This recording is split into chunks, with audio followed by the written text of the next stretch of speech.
Boa tarde, gigantes. Estamos aí no 41º dia, né, da nossa leitura.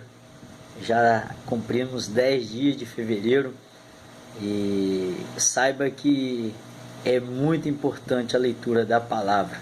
É um compromisso nosso, é uma obrigação nós como cristãos, né? E possa ter certeza que essas palavras muitas das vezes elas sofrem resistência. Hoje mesmo eu tive um confronto porque eu falei que é obrigação de um cristão, do crente, fazer a leitura da palavra toda. E fui indagado até da seguinte questão: se um crente é obrigado a ler a palavra toda e um cego, né? Deus, ele manifesta o teu poder naqueles que são deficientes, porque Deus fez o surdo, Deus fez o mudo, Deus fez o coxo, para que manifestasse o poder de Deus. Mas Deus fez também aquele, né, que pudessem ouvir, e ele disse: quem tem ouvido que ouça, e deu os olhos para que possamos enxergar. Então quem tem olhos enxergue, mas que tenham olhos espirituais para enxergar o compromisso, a obrigação do cristão.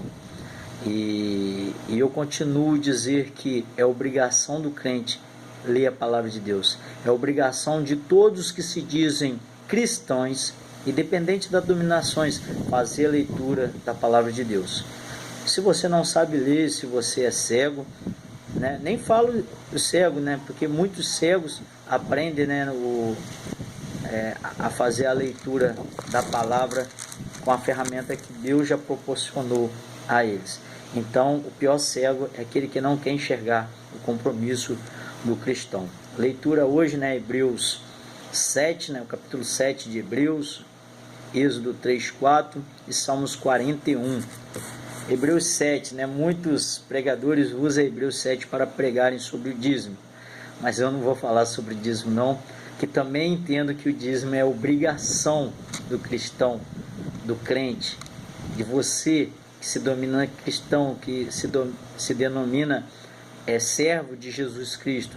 Então é obrigação sua a devolver 10% daquilo que você recebe para a casa do Senhor e a ofertar segundo aquilo que Deus coloca nos seus corações, não motivado por artimanhas humanas, mas motivado por aquilo que Deus coloca no seu coração.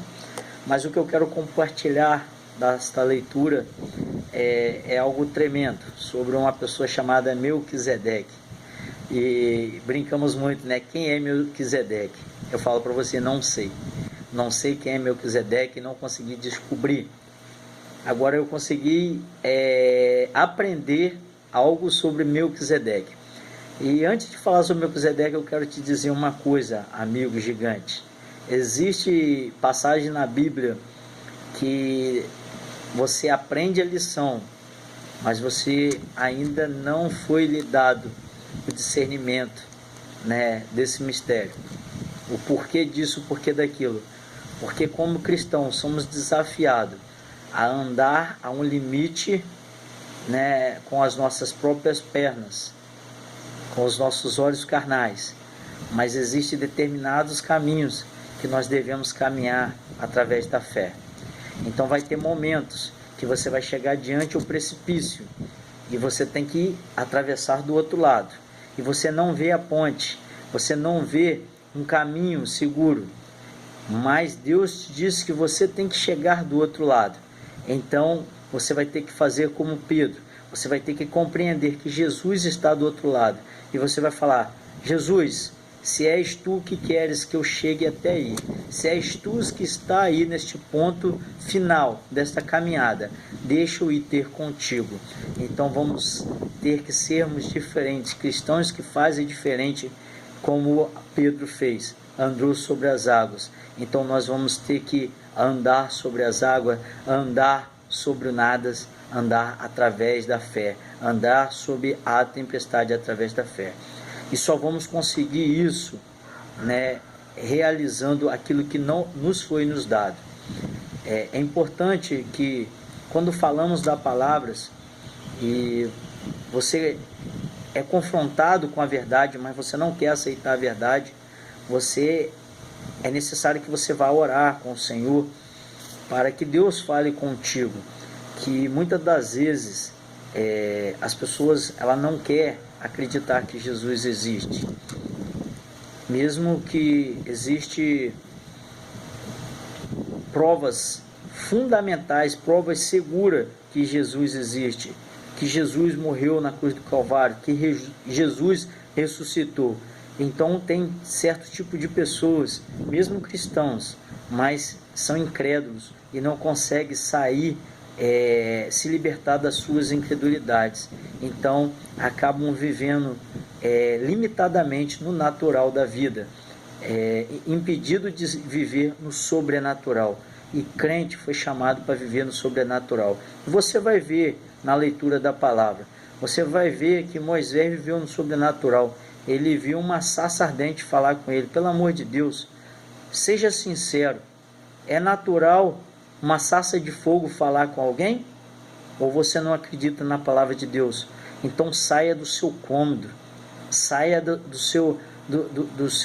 seu porto seguro, saia da sua comodidade, da sua zona de conforto e venha ser crente de verdade. É sua obrigação viver o sobrenatural de Deus. Essa é a palavra, talvez muito dura, talvez eu estou expressando um pouquinho o que está dentro do meu coração, porque eu fui confrontado, porque simplesmente eu disse que é obrigação do cristão ler a palavra de Deus. Mas Melquisedeque, segundo a palavra, é uma pessoa que simboliza a pessoa de Cristo. Foi um sacerdote, um rei, e seu nome tem um significado, significa rei de justiça, e Salém significa paz. Então o rei ideal para reinar em justiça, o que assegura a paz. Nós vamos ver uma referência em Isaías 32:17. Então aprendemos que Melquisedeque é maior do que a casa de Levi. Então foi um sacerdote maior do que os sacerdotes dos tempos de Levi, maior que os sacerdotes de Abraão. E tem uma coisa interessante que eu quero compartilhar com vocês. Os sumos sacerdotes, eles foram gerados, muitos sumos sacerdotes, por causa da alimentação humana deles. Primeiramente, todo sacerdote, sumo sacerdote, é pecador. Todos. Somente Jesus que não pecou. Por isso que ele é o sumo sacerdote eterno, perpétuo, perfeito. Por todos os sumos sacerdotes que você pegar, tanto da época da tribo de Levi até os sumos sacerdotes dos dias de hoje, que se titulam sumo sacerdote ou sacerdote, eles são pecadores. O único que não é Jesus Cristo. Então Melquisedeque simboliza Jesus, um tipo de Cristo da sua época, já tipificando que Jesus é primeiro do que Davi. Então é importante você saber discernir e compreender que, mesmo que você não tenha discernimento de quem foi Melquisedeque, mas você compreende qual é a mensagem que Deus quer transmitir, para mim e para você através da sua vida. Perceba que Abraão reconheceu, Abraão devolveu o dízimo, dos despojos da guerra conquistada em Sodoma e Gomorra, e nos ensinamos que devemos abençoar a casa do Senhor. Mas isso é compromisso de quem tem compromisso com a palavra de Deus. Isso é obrigação de quem entende ter dever com a casa de Deus, com a obra de Deus, com as coisas que se compete o ofício do sacerdote de Deus. Então aprendemos que Jesus, ele é o sacerdote perfeito, o sumo sacerdote perfeito, porque ao contrário dos sumos sacerdotes que pegavam as ofertas do povo para apresentar a Deus em expiação de seus pecados, Cristo, ele se entregou como oferta por mim e por você. Ele foi a oferta perfeita, o sacrifício perfeito, pois Jesus não tem pecado. Jesus não pecou. Jesus é perfeito. Êxodo 3:4, o chamado de Moisés. Moisés simboliza, o Cristo que vem nos libertar. Então ele foi chamado para libertar o povo. Aqui que eu quero chamar a diligência, como se apresentar diante de Deus. Moisés esqueceu de circuncidar o seu filho e estava indo para uma batalha muito importante no Egito contra Faraó. E no meio do caminho, Deus irou-se e quase tomou a sua vida. Então, quando você for fazer a obra de Deus espiritualmente, a caminhada de Moisés era terrena, a caminhada minha e sua ela é espiritual. Então, Deus agia na carne naquela época. Era dente contra dente, espada contra espada. Agora, a nossa batalha é espiritual, a nossa morte espiritual, e ela é muito perigosa, que talvez ela nos impeça de viver a vida inteira na presença de Deus. Talvez ela impeça de nos viver o melhor desta terra. Então, no chamado de Moisés, você vai perceber que Moisés teve ideias fantásticas para apresentar, para dizer para Deus: não sou capaz de fazer essa obra, quem sou eu? E Deus se apresentou como eu sou. Você já imaginou? O eu sou me enviou. Você já entendeu como é a importância de ser enviado do eu sou? Ser enviado do Senhor para a obra do Senhor. E por assumir essa obra somos confrontados.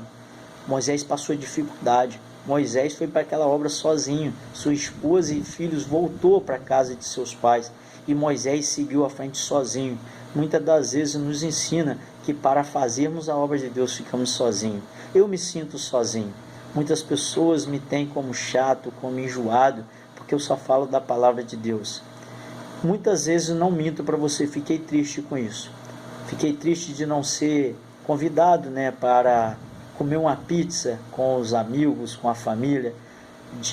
Fiquei triste muitas das vezes as pessoas não quererem estar comigo, porque eu só sei falar da palavra de Deus. Mas fico alegre porque sei que Jesus é a minha fortaleza e que Jesus é o meu companheiro e que Jesus está comigo. Então, se para fazer a obra de Deus, para ser reconhecido por Deus que sou um servo que está pronto para receber o chamado dele, o eis-me aqui, me glorio. Aprendi que a obra de Deus, o ministério do Senhor é espinhoso, mas é glorioso, e eu quero viver a glória de Deus. Eu quero estar junto com Deus. Eu quero ser espelho da glória de Deus. Salmos 41 explica tudo isso que eu falei para você, mas nos ensina que estamos sob os cuidados de Deus, por ser servo do Senhor, por termos sinceridade com Deus, por nos apresentarmos face a face para sempre com Deus. Temos que ter compromisso, temos que ter testemunho, temos que ter renúncias. E muitas das vezes, aquele que está do nosso lado, aquele que é sangue do nosso sangue, aquele que senta na nossa mesa, se levanta contra nós, murmura contra nós. Mas devemos apresentar essas pessoas a Deus, estar sob os cuidados de Deus e pedir socorro a Deus pelas traições, pelas decepções, pelas faltas de desentendimentos dos nossos irmãos induzidos pelo nosso inimigo.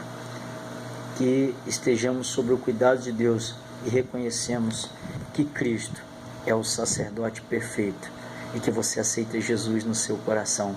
Arrependa do seu pecado e seja revestido do poder de Deus.